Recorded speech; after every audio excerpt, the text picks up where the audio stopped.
แมนบ่ ว้ายบันทึกยับมันเลย ฟาด เรียบร้อย กวนสิยิง ยิงงูโอ้ยโอ้โทษครับสบายดีพ่อพี่น้องสบายดีFCหมดทุกคนเนาะวันนี้ก็มาพบมาพอกันอีกเส้นเก่าเส้นเคยกับไอลังเบาลาวแล้วก็ DPF ดูดฝุ่นวันนี้นะ PDF เดือน PDF ดูดฝุ่นเนาะ วันนี้ก็จะพาพ่อพี่น้องไป FC นะไปโลขุดตะนู่เนาะ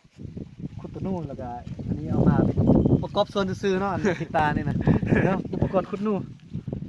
ได้แล้วก็ที่เอาหน้านี่ไล่ยิงมันว่าซั่นนะตอนนี้ก็ทีมงานก็พุ่นเนาะข้ามนาแบ่งไปแล้วดวงหน้าไปก่อนนะเดี๋ยวแต่เราส่งคนกลับมือกองนะเดี๋ยวจะข้ามน้ำแบ่งไปแล้วก็ไปซอกขุดนู่แถวส่วนสลีเขาเนาะ แม่แถวโซนซารีเขาหลังสิได้โลบังอยู่เขตหน้าได้มันเคยอยู่เขตหน้าจะมีเนาะ เดี๋ยวตอนนี้จับไปนึงก่อน เลย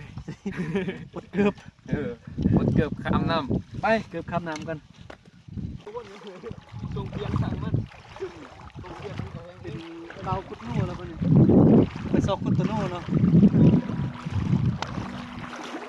ทีมงานนั่น ทีมงานล่วงหน้าไปก่อนเราตอนนี้เดี๋ยวนายพานเอาเนี่ยอันนี้เป็นนายพานเอาเนาะเห็นบอกเตรียมยิงนะกระสุนเอากระสุนใส่ในภาคไว้แล้ว ไว้เลย ตัวนี้ที่อาวุธบอกกีตาร์นี่เอาบรรเลงไว้ให้ตัวโน่มันออกมามีมากเลยเอาบ่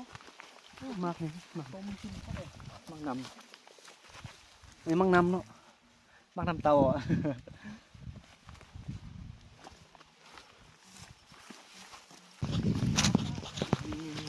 เนี่ย นี่คือมือเนาะมันนี้สิพายล่างมาทรมานสิหน่อยเนาะ ลำบากนิดนึง ตามมาทรมานลำบากนิดนึง เขาเบิ้งจะได้เบิ้งหอยมันสร้างเบิ้งเป็นจะได้ เนี่ยห้อยมันเนี่ยมันจะเป็นอะไร มีหอยมีห้องไปเนาะ นั่นแหละมันเป็นห้องไปอยู่ในมันออกมาในเขานี่ เก็บหน้าตึกไว้ยิงเลยเนาะบางทีอาจจะไล่ประทัน ท้ายเลย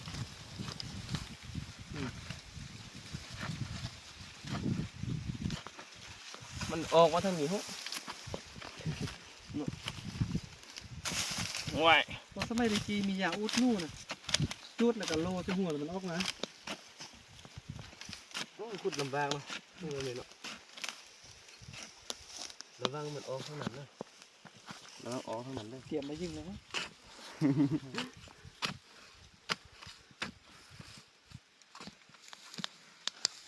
มันมีหั่งไงแต่บ่เห็นหูแหละโอ้โหมันขึ้นเทิงเนี่ยมืดทำนี่สุด มันบอยู่นะมันไปท่องเที่ยวแล้ว ไปท่องเที่ยว ไปไทยแล้วไปอยู่ลาวแล้ว ไปสอบพุ่มใหม่เขาลงนาขุดก่อนนะ อย่าเบิ้งนะมันนี่จีไรนู่นจากโต เสียงคุ้นนะเอาจังหน่อยมือไปได้โอ้หูมันหายแล้วเต้ ให้แล้ว ได้แต่เกลือ ได้แต่เกลือให้งัวกินนะไอ้กล้วยมัน โอ้ดีมากแม่ฮูบอนี่นะ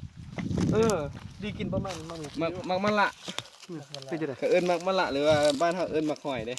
กินใบหรือว่ากินมากมันตัวนี้ กินใบก็ได้กินมากก็ได้ บักมะละหน่อย มักมะละหรือว่ามักหอยถ้าบ้านเขาเอิ้นมักหอยนี่เป็นได้ไหม กินเฮ็ดยังกินอันนี้ เก็บไปเลย คนไปใช่แล้ว ได้ก็เก็บไปเลย เก็บไปแล้ว กับเจลกับ ได้ อย่าง กินไปพร้อม แซ่บแม่น ไปลวกสิ ลวกกับเจล ล แซ่ ว บ กกับเจียวเนาะ มันจะมีหลายอยู่เด้เก็บมักมะละ โอ้มันนี่ลืมเอาพวกมา ไทยเขาเอิ้นว่ามักมะละเนาะแต่ว่าลาวเขาเอิ้นมักหอยอยู่บ้านเขาเอิ้นมักหอยมันจะหอยอยู่เด้ ไปวันนี้นะ ไป ซอกตัวนู่นปุ่นอ่ะ ตอกตัวนู้นมันนี่ตัวนี้ก็กินได้คือกันนะ ผักกุ้ม ตัวนี้ก็กินได้ อันนี้เป็นไปส้มผักกุ้มเนาะ แม่น เอาไปเลยบ่ ข้าไปเห็ดส้มเนี่ยมันน้อยโพด มาตัวเนาะ นั่นแหละมันไม่มีลายงัวเขาเหยียบไปเหยียบมาตลอด เอาเผ็ดส้มผักกุ้มกินบักกระแซบอันนี้นะ แม่เนาะ สุดยอดส้ม เขาเอิ้นผักกุ้มเนาะ ผักกุ้มนะจะเป็น แซ่บ แซ่บ มันน่าสิไป เก็บอยู่ดอยล่ะก็สิมาเฮ็ดให้ทุกคนเบิ่งว่าเป็นจังได๋แต่ว่าบ่ได้ไปจักเทื่อ มันเข้านี่ระบบ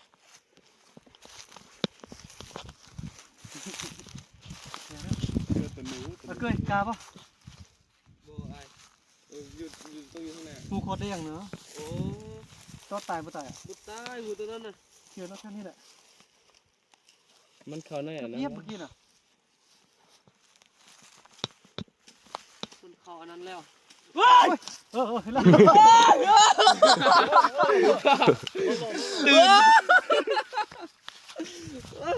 แม่นบ่ ว้ายบันทึก อย่าไปเลยอย่าไปเลยเดี๋ยวจะมาหามันไหมเอาตัวนี้ไหมบ่เอาเสียบมันดิโอ้กูจะตื่นเลย ตีมันไว้ตีมันไว้ ไปแล้วดิ ตีไว้ตีไว้โอ้ทุก โอ้ เอา แต่ไม่เบี้ย เอาบังเดียวเด้อจำได้เอาเถอะลงจริงบันทึกจำไปแล้วค่อยมันเทมาทางนี้เลยเด้เคยยานว่าเคยเน่จะเน่มาจำจีฮอกว้าไปใส่โว้โอ้มาลงมูนี่นะ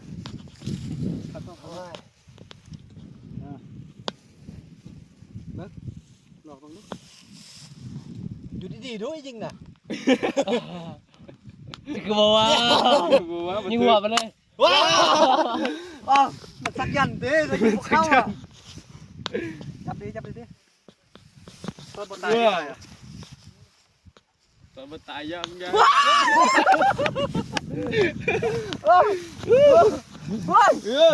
่บอกให้เดี๋ยวได้ไม่เสียว เบิ่งดูเบิ่ง เรียบร้อย ก่อนที่ยิง ยิงได้แล้วเนาะ มันมาหาเลยล่ะ ยิงเข้าละ งูจะนิบตีนกินกับข้าวเลย ตีมือไอ้ลังเบาเหล่ายิงทึกแล้วเนาะ เอากลับเลย สไนเปอร์ บกากินกลับเลยครับเลย ยิงงูโอ้ยโอ้โทษ ขามันตายซะ ยิงงูได้แล้วเนาะยิงกินพอดีเปล่างูนี่ ที่มือไอ้ลังบอลแล้ว ยิงแม่นขนาดเนาะระยะยิง1 กิโลเมตรพุ่นน่ะ ไม่ใช่มาโอ้โห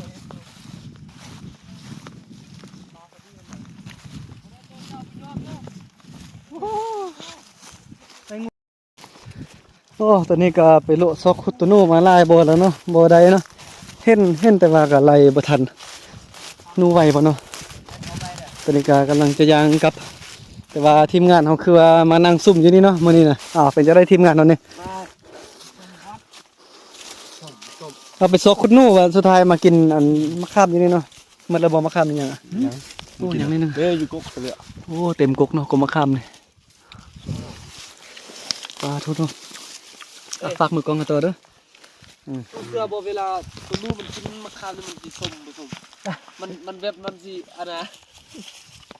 แค่ว คอนเทนต์นี้เป็นคอนเทนต์ที่ว่าไปซอกคุดตัวนู่เนาะแต่บัดสุดท้ายบ่ได้มาเป็นคอนเทนต์อันกินมะขาม ไอ้มันเป็นมะขาม ไปซอกคุดนู่สุดท้ายกลายเป็นคอนเทนต์กินมะขามดีกว่ามันหลายฟงเลย ก็